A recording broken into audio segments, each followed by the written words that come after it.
It's good to know that the Old Testament has to be um, the pattern to follow because there's too much difference within the Old and the New Testament. One day, as I was praying and meditating, I heard a voice speaking to me, and that voice told me, it said, "Son, make sure and understand that the Old Testament is the pattern you need to follow.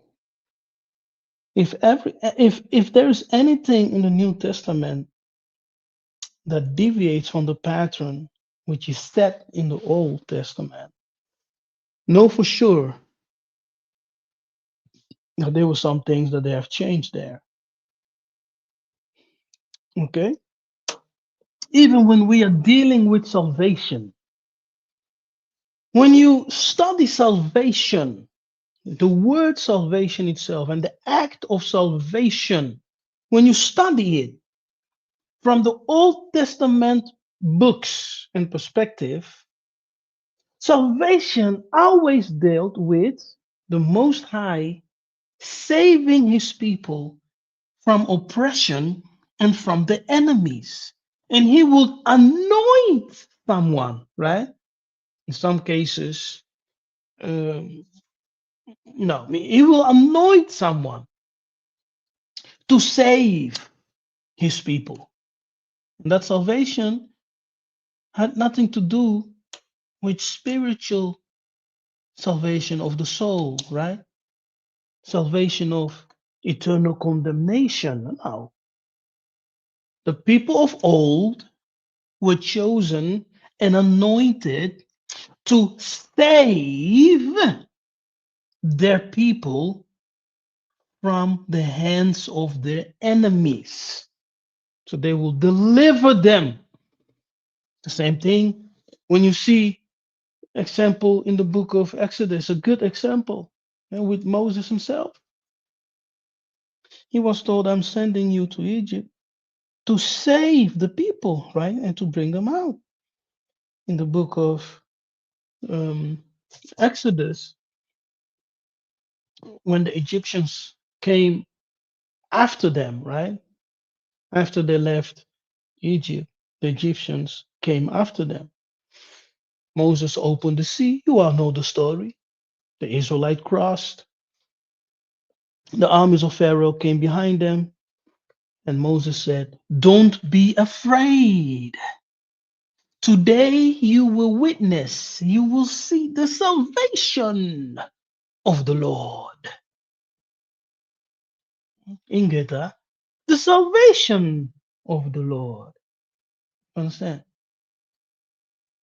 So salvation in the context of the Old Testament always dealt with the Lord anointing a man to fight for the liberation, which is salvation, of his people. And in some cases, salvations deal with the restoration of a people. In this case, the people, that's to say, the Israelites, who in actuality are the Bantu people, right? So, in that way, we can understand that salvation is, first of all, the people being saved out of the hands of the enemy through the leadership of one who is anointed, yes, appointed by heaven, chosen to lead and to fight for the salvation, liberation of his people. That is one.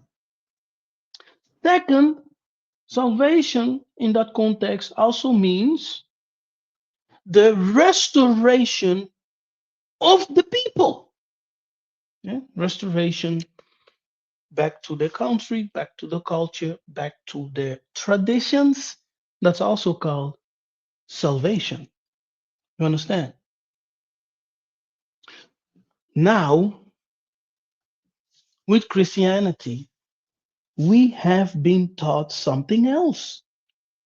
We have been taught that if you don't accept the white Kadiampemba Jesus,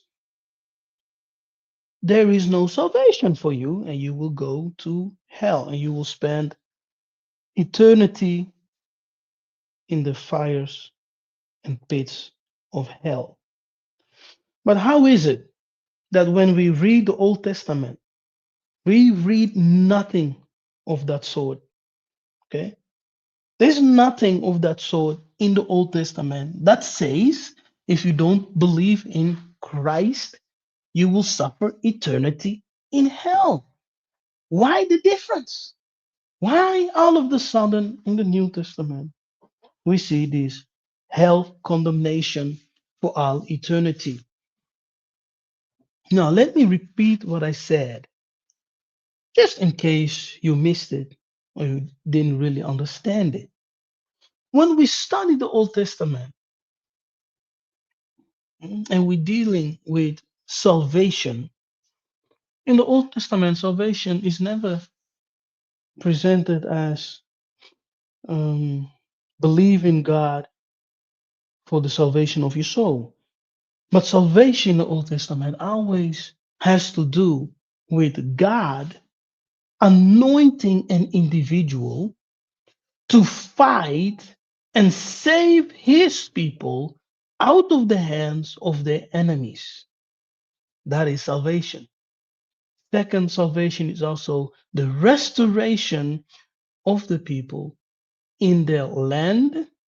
Yes, the restoration of the culture, the restoration of the tradition, which is also called salvation. You understand? And it is exactly what needs to be happening with the Bantu people today. We need salvation. And we are not talking about the belief in Christ for eternal salvation as it was taught by Christianity. We're talking about a leader that needs to be anointed, needs to rise by the will of the Most High to lead his people into the battle of salvation, that is, the liberty that the people need out of the hands of their enemy. Are the Bantu people still in the hands of the enemy? Yes. Look at what's happening in Congo. What's still happening in Congo? As long as Congo doesn't have the power to really defend themselves and to have a strong political voice, it will remain in bondage in the hands of the Westerners. Okay, that's why Congo is still until today in the hands of the Goyim, of the foreigners. Even though Congo is a free country and a so-called a democratic sovereign country, there's a lot of politic okay going on to keep Congo in a state of chaos in those regions of the North Kivu so that the nations can continue to steal the natural resources, what they need, okay, for their economies. So there's a lot going on there that most people don't know about. So we need a leader. And according to the prophecy of Mfumu Kimbangu, Vuluzu Kimbangu, yes, Papa Kimbangu, according to his prophecy, a divine king will be born among the Congo people, and he will liberate the Congo people from their enemies. You understand? So, how will the divine king return? Now, before we answer that question, let's first look into the divine kings, the term divine king, right? What does the term divine king really mean? Divine king, that term indicates one who has been anointed by the Most High, one who has been born as a high spirit to fight and liberate his people and to even teach his people the ways of God, to restore them to their ancestral traditions. That's the divine king. So he also comes as a longi, mulongi, a teacher, a deliverer, right? One who can fight for the liberation of his people. Now, when we consider the Bible, because the divine king is a anointed one, when we look into the Bible, we see a lot of people who were anointed. Yes, for example, the word to anoint itself, right? Messiah, from which comes the word Messiah. The word Messiah, which is rooted in the Hebrew Mesech, and that Hebrew word Mesech comes from the Kemetic Bantu Messe. Messe is a Kemetic Bantu word. Before there were, before there was even a Bible, before the Bible was written, the kings of the Nile Valley, the Bantu kings of the Nile Valley, they were already receiving the anointing on their heads as kings and priests. You understand? And this thing that we say is difficult for many to believe, to accept even. Yeah, nevertheless, believe. Because we have been so conditioned, to believe the theological teachings that we have received from the Christians. Our ancestors were never Christians. You understand? Our ancestors were never Christians. Christianity was brought to Africa by the missionaries, by the soldiers who came to colonize not only the body, but the mind, the soul, to colonize the country. And colonization is an extent of someone's dominion and culture and the way of life. Okay, so they came and they forced their way of faith, their way of traditions and belief onto our ancestors. They forced it.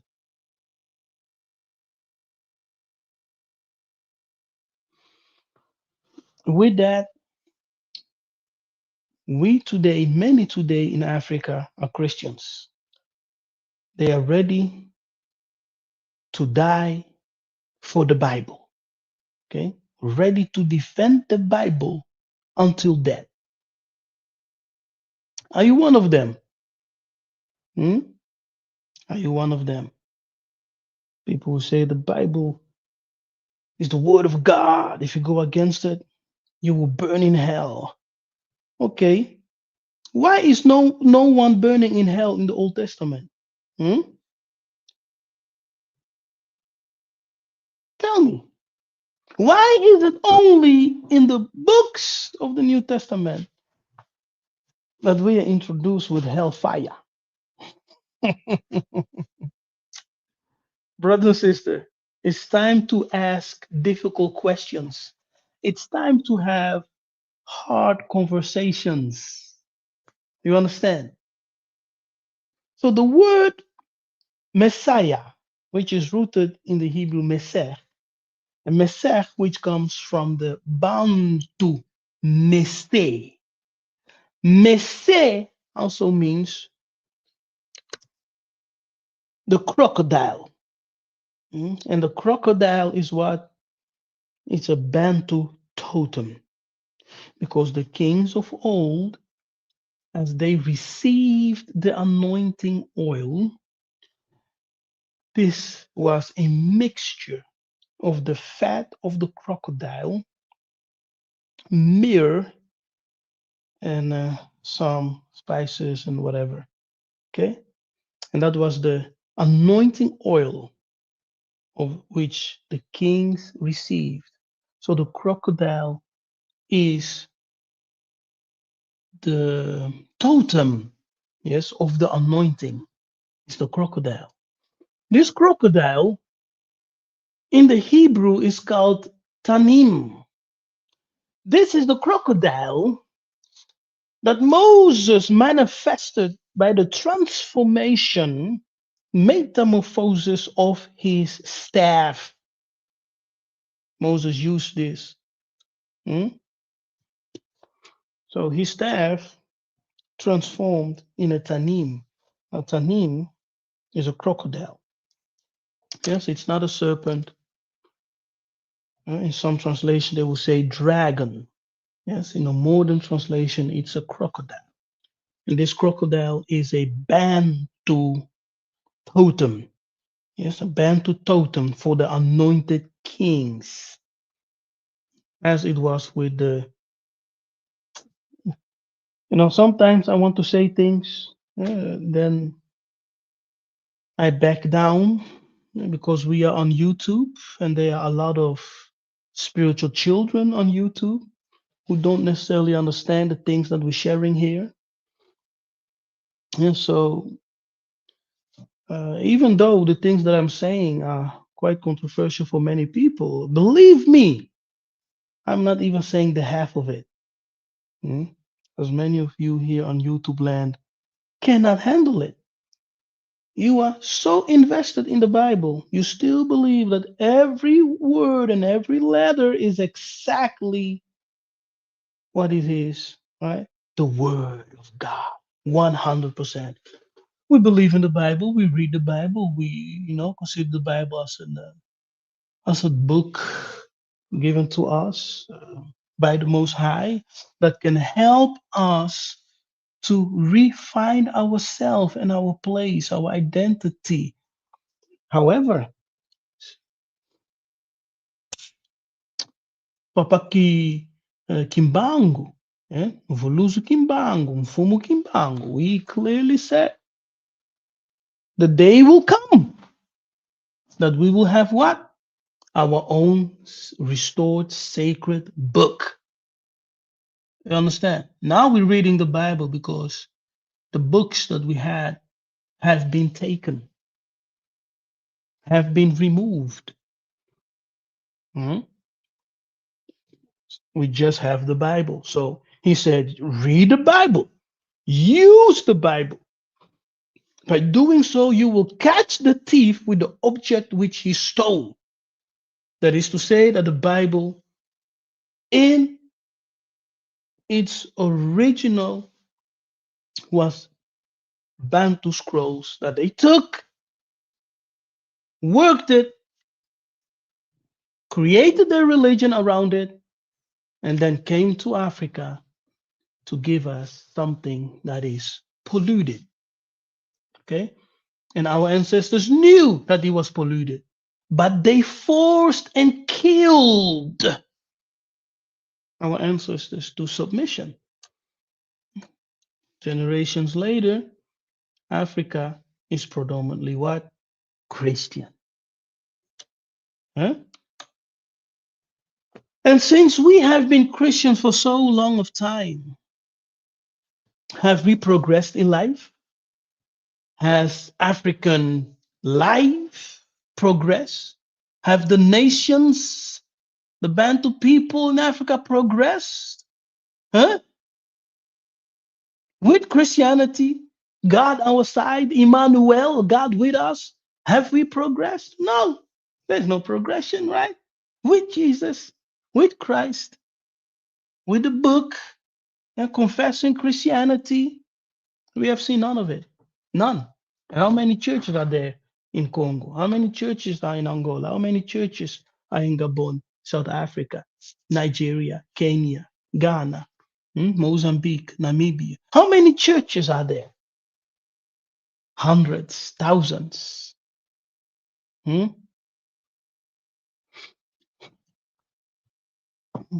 Yeah, that it is one of the reason I don't really debate with people. I don't enter into discussions because all of that only cause more divisions. But some people are called for that. They have energy for it. I don't have the energy for that.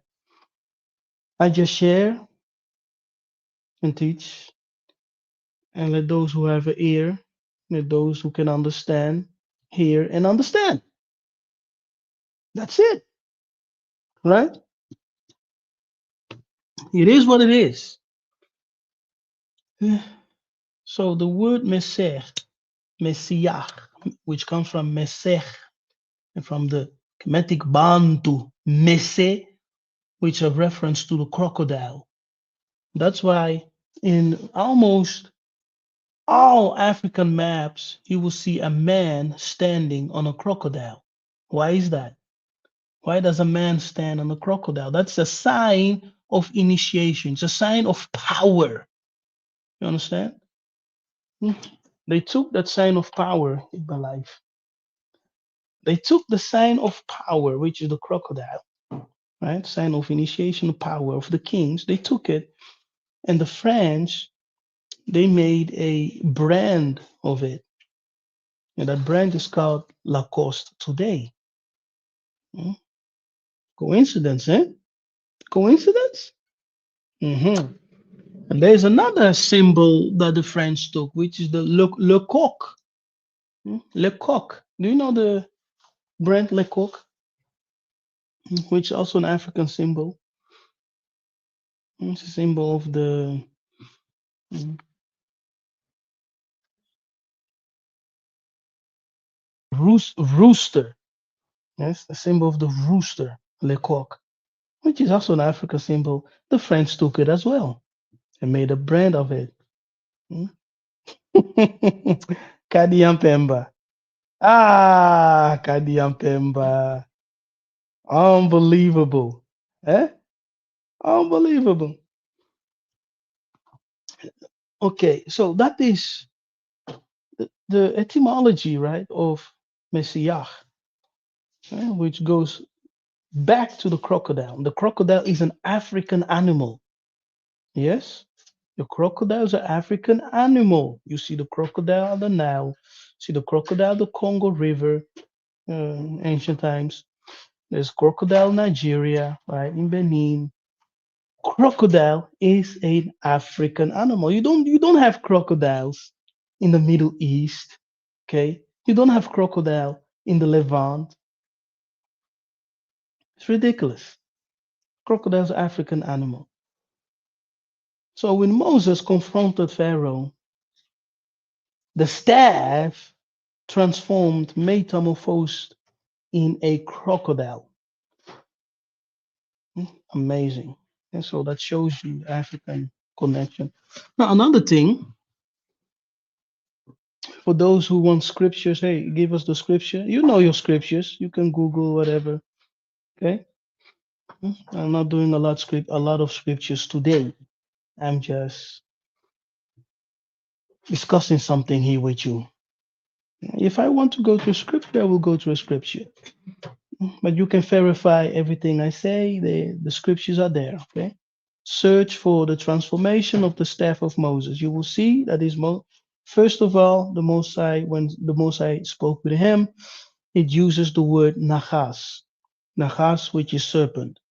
When he stood before Pharaoh, he's not using the word nachas anymore. He's using the word tanim, which is the crocodile. Or in other translations, dragon, hallelujah, Kimbo. Now, every king, every divine king is born. Okay. Every divine king, let me say that again. Every divine king is born. Bozoyoka, do you hear me? There is no such thing as um, a divine king that descends from heaven to be king on the earth, literally, right? So when scripture in the book of Acts and in the book of Thessalonians, when it says that he will descend from the clouds, what are they truly saying? Hmm? So will Christ return, literally descending from the clouds? Or is it spiritually, right? Is it an analogy? Is it a metaphor? Huh? We need to know. Because according to the Old Testament, a divine king is always born into this world. So we see David. Let's start with even because we had kings, not the my goodness. When we are reading the Bible, you must understand that the history of the Bantu people, who are the Israelites the Bible speaks of, goes far back, further back, shall I say, than the creation of the Bible. You understand?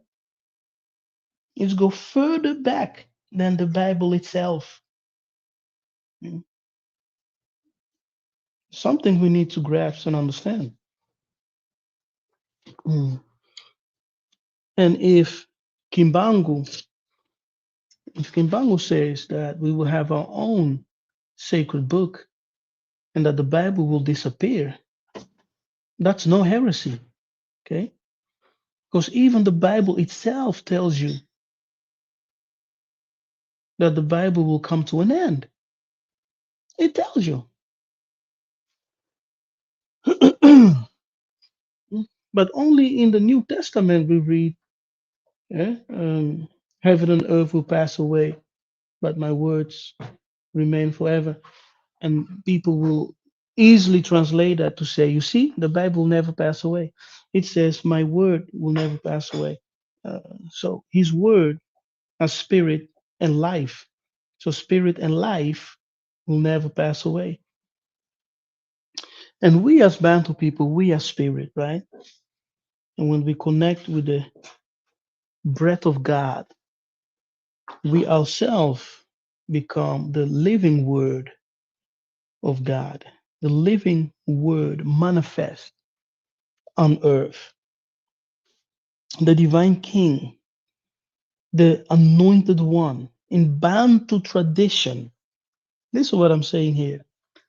Yes, in Bantu tradition, the king himself, as an anointed one, by the will of God and by the will of the ancestors, the holy ones, he becomes the Son of God, right? But he's also called by a different term, which is Mwanamuntu. Mwanamuntu, when you open your arms,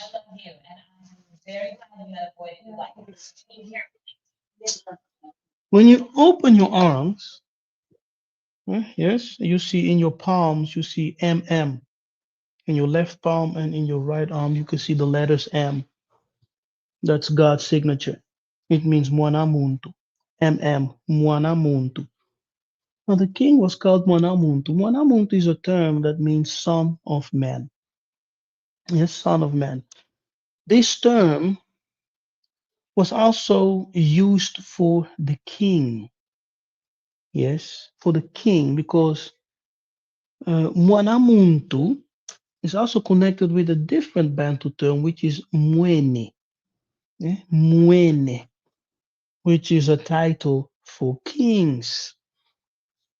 Very interesting. So, among the Bantu, we were calling special people, right? People who had certain giftings, people who had something going on. You will call them, hey, mwanamuntu. Even when you have pity with someone, you will use the term, mwanamuntu. Okay. In European tradition, they don't really have that. Okay. You don't really have that. Even today, people are still using the term mwanamuntu in Africa. So the king was called a son of God and the son of man, which is the same thing we see in the Bible. Now, as a son of God, the king represented the will of heaven, and it was his duty to uphold the laws of God in his kingdom among the people. Yes, and to uphold the justice of the Most High, the laws of God. That was the responsibility of the king. Okay, that's what we see in Bantu tradition. So, to prove that the king was really from God, the king received certain abilities, certain special powers. It is Bantu tradition. It is what the Bible calls that when the king was anointed, that he was filled with the Spirit of God, the Holy Spirit. It's the Spirit that gives the king certain ability. He can become a seer, he can become a prophet, can become a nganga.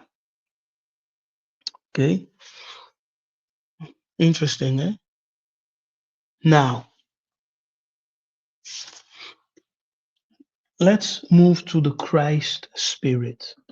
Yes, and we're still dealing with how will the Messiah return.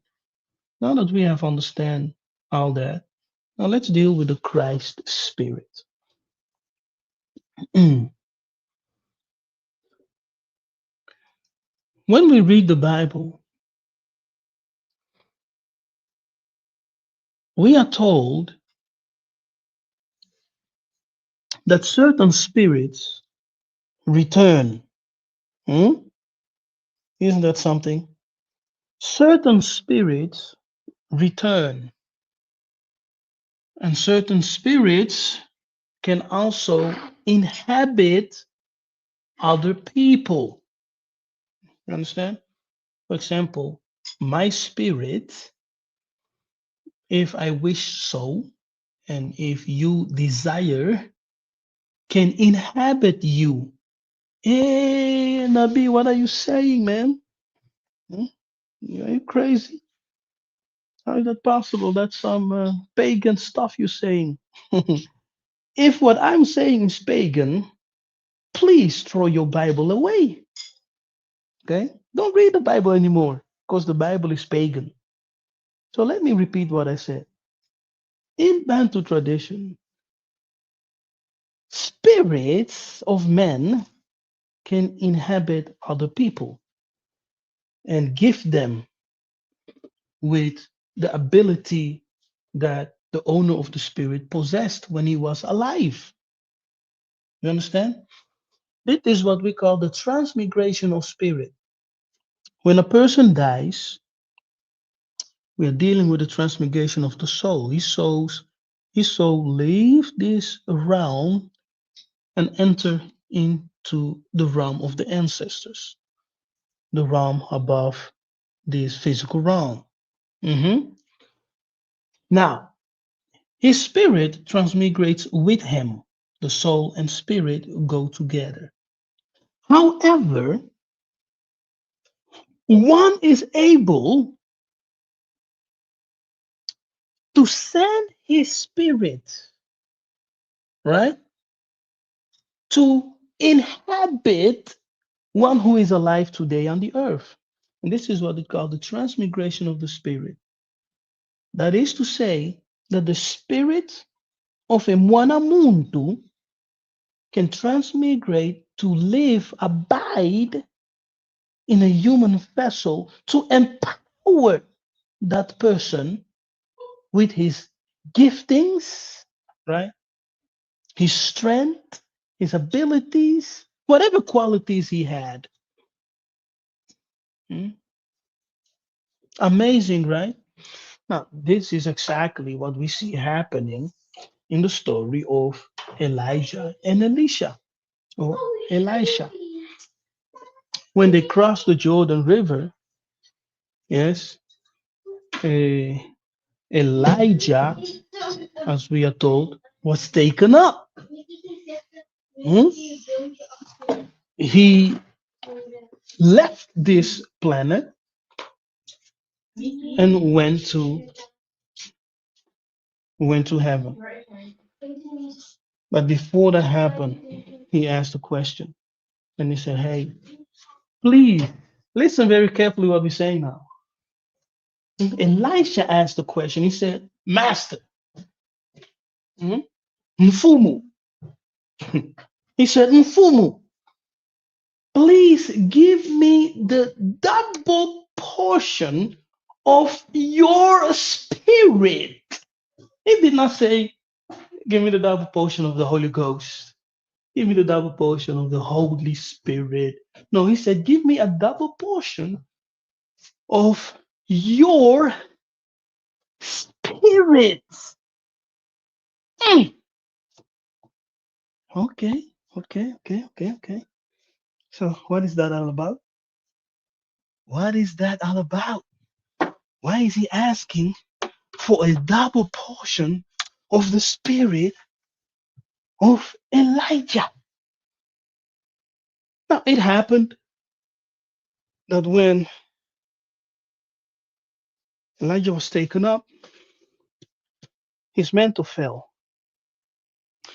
The student took the mantle, put it on, and the spirit of Elijah inhabited, yes, inhabited the body of Elisha. And as he crossed the Jordan, returning to the camp of the prophets, the young Gunzas, they looked at him and they said to themselves, "Are you seeing what I'm seeing?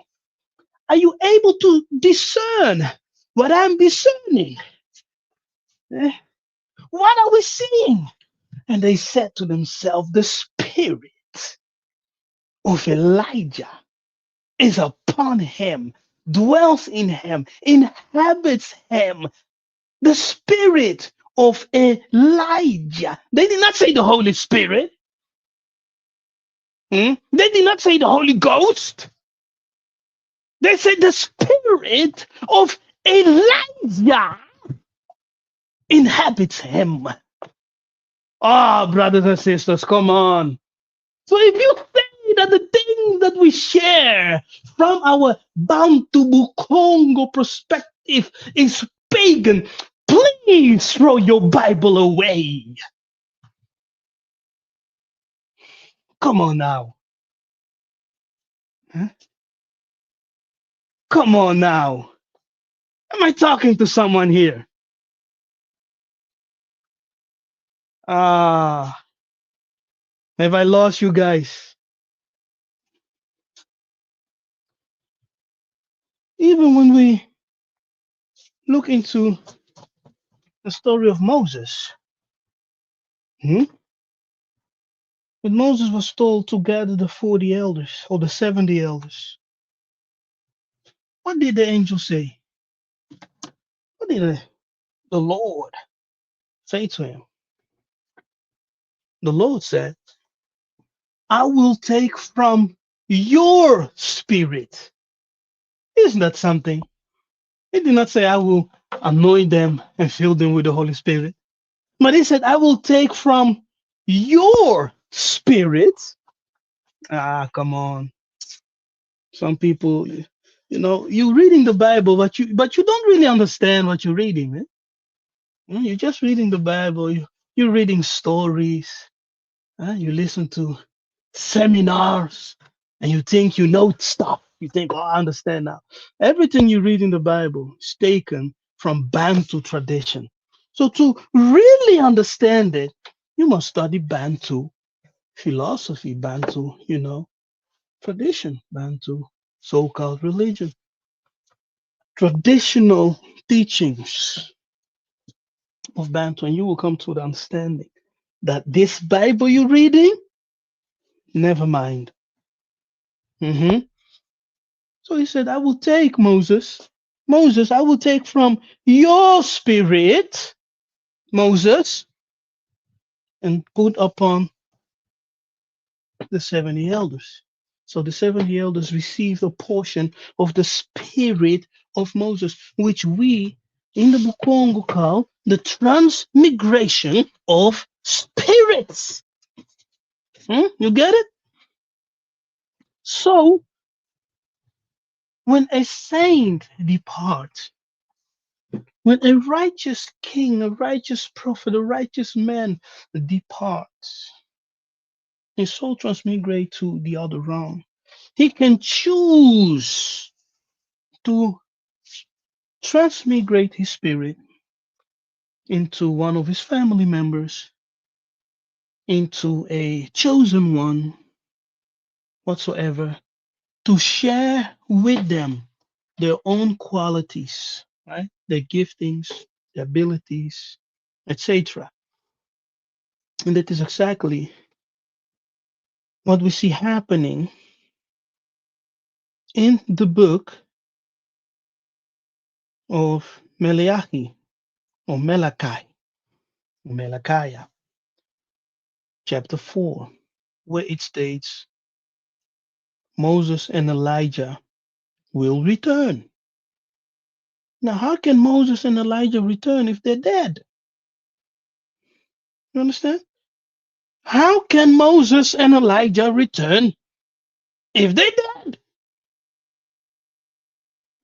We have seen some figures who were identified as Moses and Elijah on the Mount of Transfiguration, when Jesus transfigurated.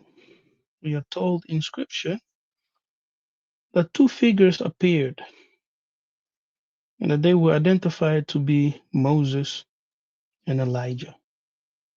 They spoke with him, encouraged them, and told them they had to fulfill his mission, right? But they did not return in flesh. All right? They appeared. That's to say, they made themselves manifest.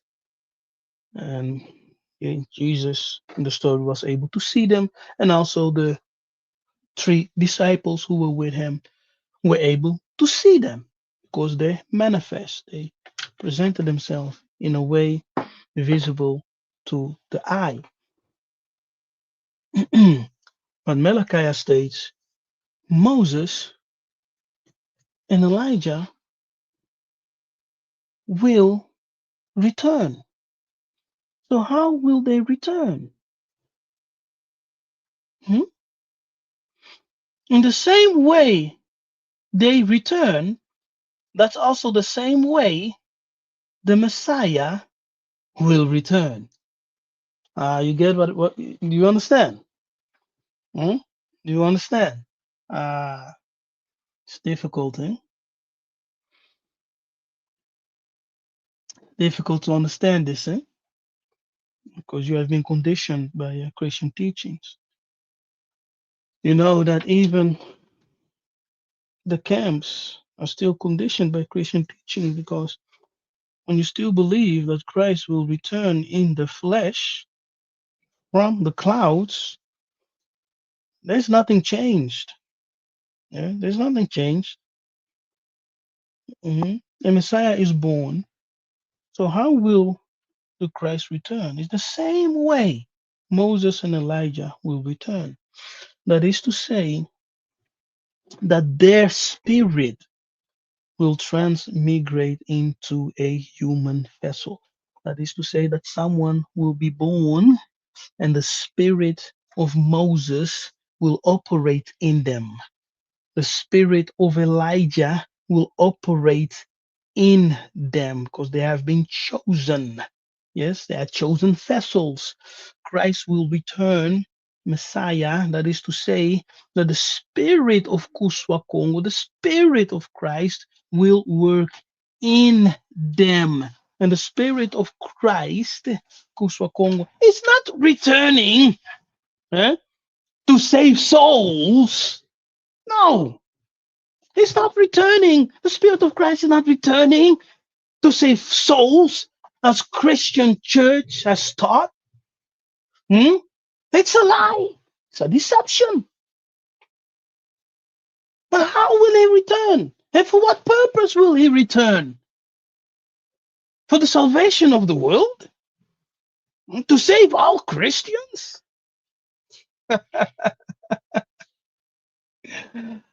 Ah, Bena Congo, Bena Nzambi. No, he's not returning to save Christians. Eh? He's not returning to save the world. No, he's returning for the Bena Congo. Okay?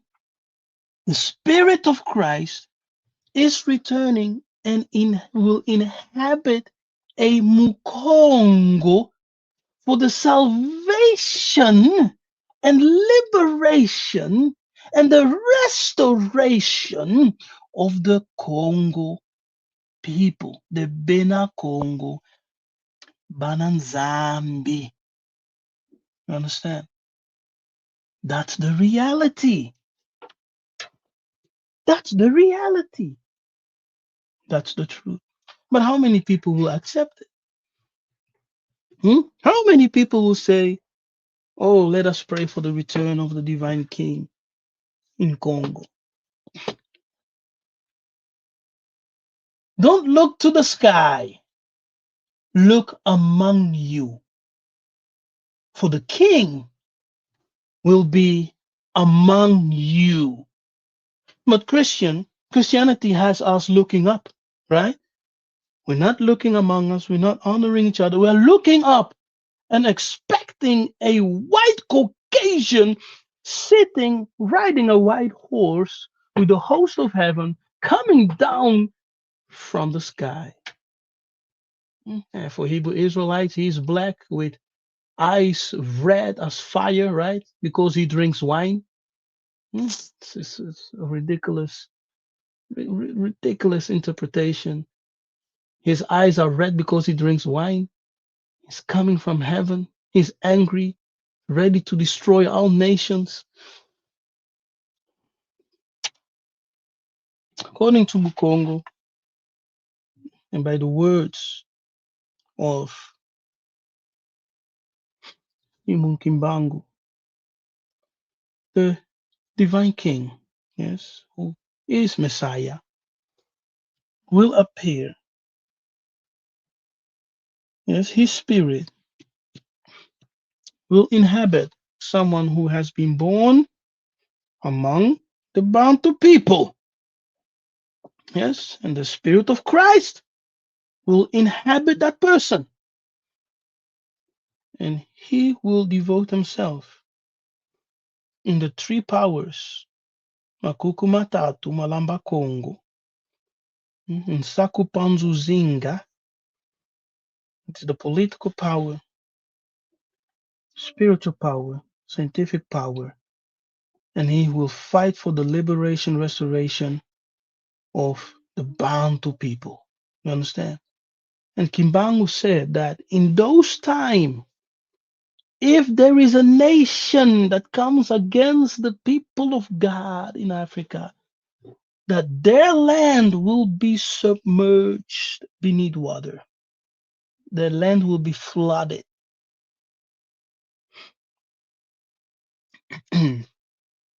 Mhm. So how will the Messiah return? He's not coming from the clouds. Yes, he's not coming as the Bible in the New Testament teaches you from the clouds. No, riding horses. No, it's not coming that way. That's Christianity, right? That's what it's written in Christian books in the New Testament.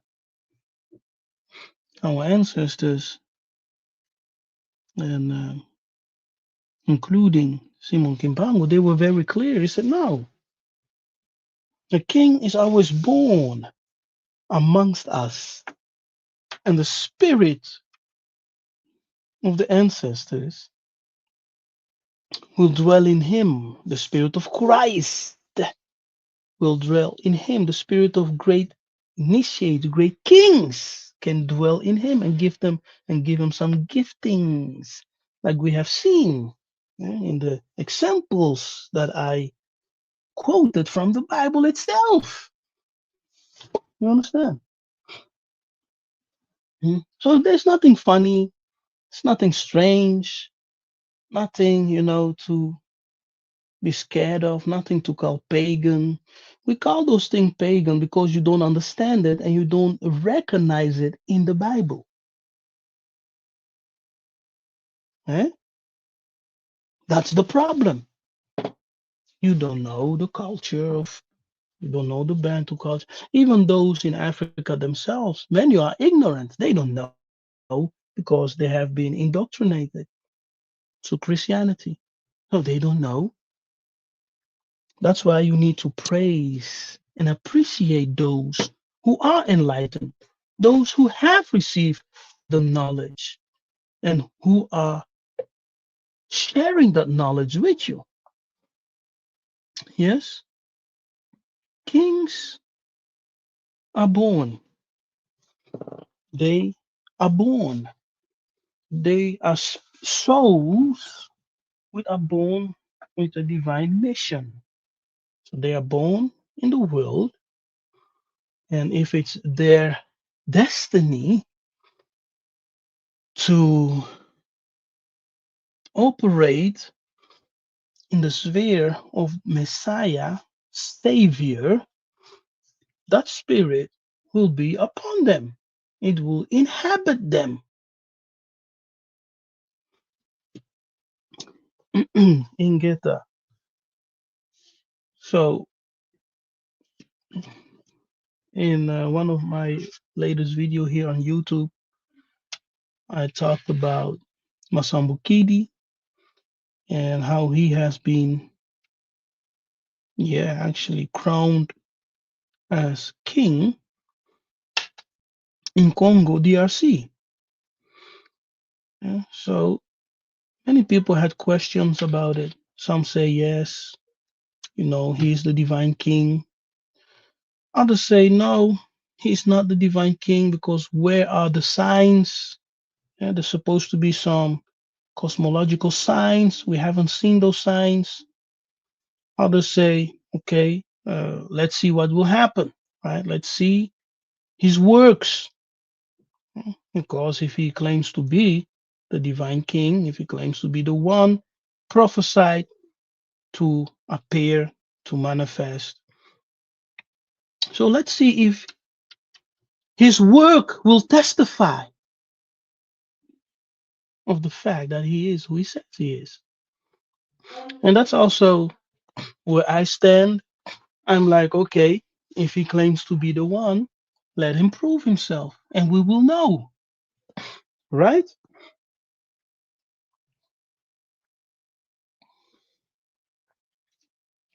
By the fruits, you will know them. So let him prove himself. Let him show the fruits. If they are not, then we will condemn. We will condemn. We will say, hey, brother Masambukidi, what's going on with you? You claim to be the divine king, but we are not seeing the fruit. Congo is still being plundered by our enemies. Okay. We are still not being recognized as a sovereign country. We are a laughing stock. Where is the salvation? Where is the restoration? Hmm? Masambukidi, come on. So you must be a fraud then. You understand? It's very easy. So we give him time. We say, okay, if you claim to be the one, we will see and we will judge you by your works. And if your works do not align with what we're supposed to see, we condemn you. Okay? You are condemned.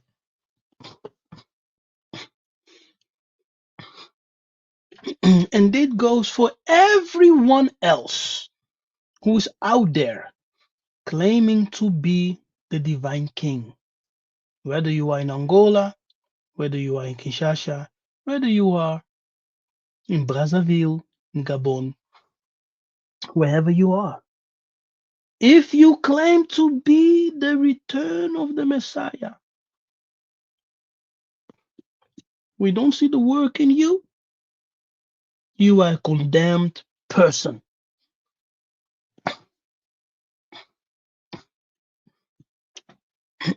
Okay?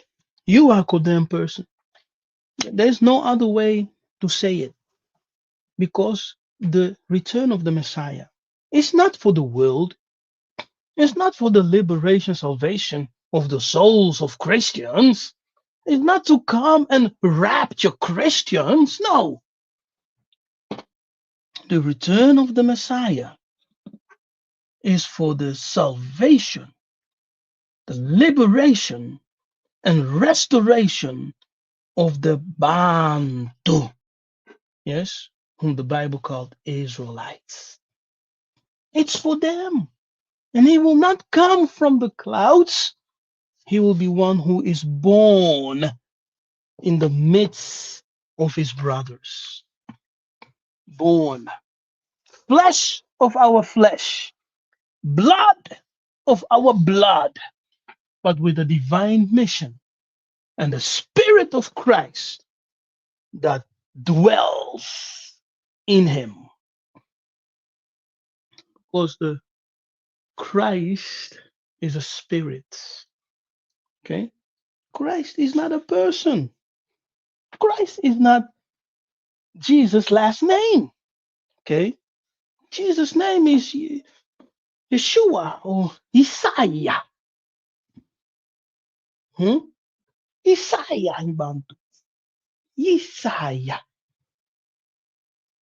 He who brings the salvation of Yah.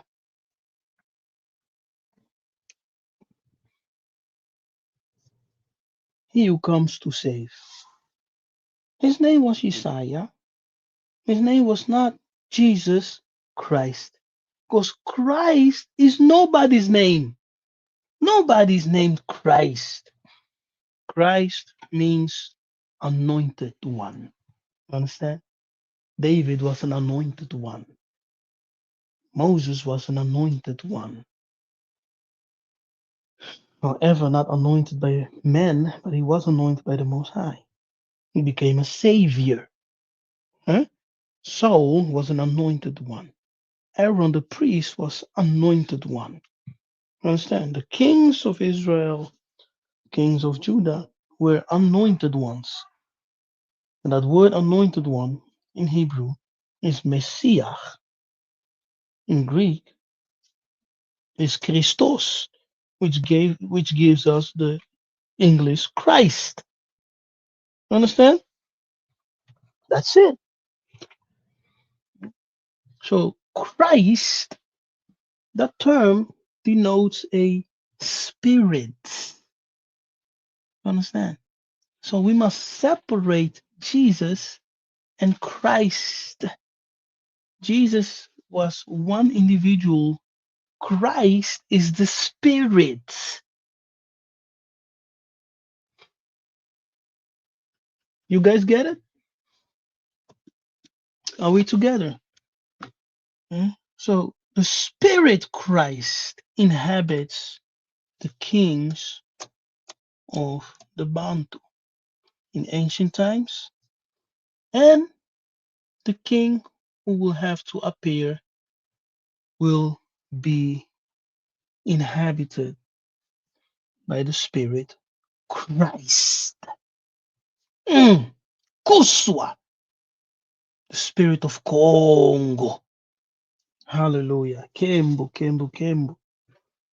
All right, so we will have to wait and see the manifestation of Christ, manifestation of the Christ Spirit, yeah, that will inhabit a special individual to give him the ability, the power to save and to restore the people. Yes, the Bantu. In Africa, DRC, the heart of Africa, Congo, and across Africa and across the world. As Kimbangu said, the liberation of Congo, the appearance of the divine king, and the liberation of Congo will be a blessing for all of Africa and for our black people all over the world. Yes, so let us pray for the manifestation, the appearance of the divine king, one who will be born amongst us. Yes, it's not descending from the clouds. No, he will be born amongst us, the people. And the Spirit, Christ, will inhabit him, empower him for the salvation, liberation, and restoration of the people. Bantu. Ha. Hallelujah. Kembo. Natatanzambi yamanzulu. Kinfumu kyakuyisa. Okay, let's deal with your questions in the chat. Let's see if there are. Okay, this Congo is worldwide. That's what most people don't get. But the evil one knows the truth for real, I believe. Okay.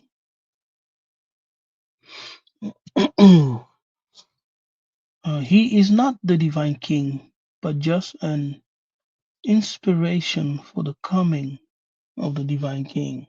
Okay. I follow him, and he is not, and not, please don't talk about him. Okay. Don't talk about him. I guess we're not supposed to talk about the reality of things. Have we said anything bad about Masambukiri? No, Masambukiri is my guy. I know him very well. Did we say anything bad about him? No, I don't believe so, eh? We didn't say anything bad. We just explained certain things. Yes? Yes, Christ is a spirit. The rapture teaching is the most dangerous teaching, I believe, in all of Christianity. It will happen, but it will lead most of our people to great suffering. Okay, so you're saying that the rapture teaching is one of the most dangerous teachings in Christianity, but you still believe it will happen, eh, and lead our people to great suffering? So what is it? They believe or do you don't believe it? Okay, Bandeko, those are your comments. Matondo, maybe if I go up, let me go up for a little bit. We have one here from Stanley about my knowledge in the book of Enoch, the story of the world and the 70 pastors of Israel in chapter 89 and 90. This book talks about a lamb who will rise among his people and his eyes will be open. Mhm. Okay, thank you, Stanley, for your comment.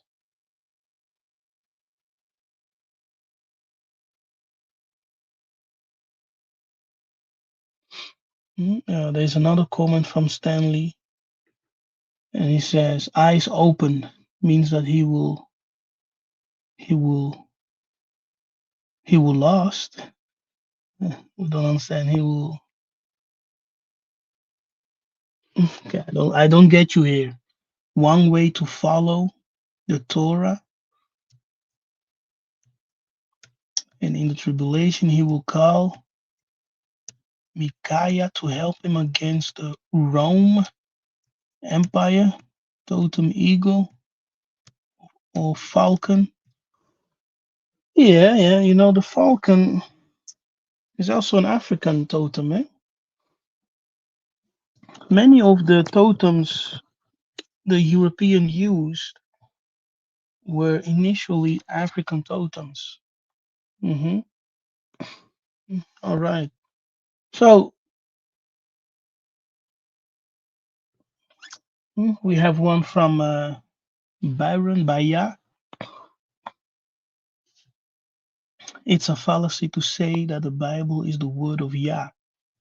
The Bible is a man made book that contains some of the words of the Most High, but has been corrupted by the Europeans. Mm-hmm. Think Matondo. We have entered 1,000 years of peace, so every lie shall pass away. Have we? Is the world in peace? Have we entered 1,000 years of peace? And is that so? I don't see peace around me. Mhm.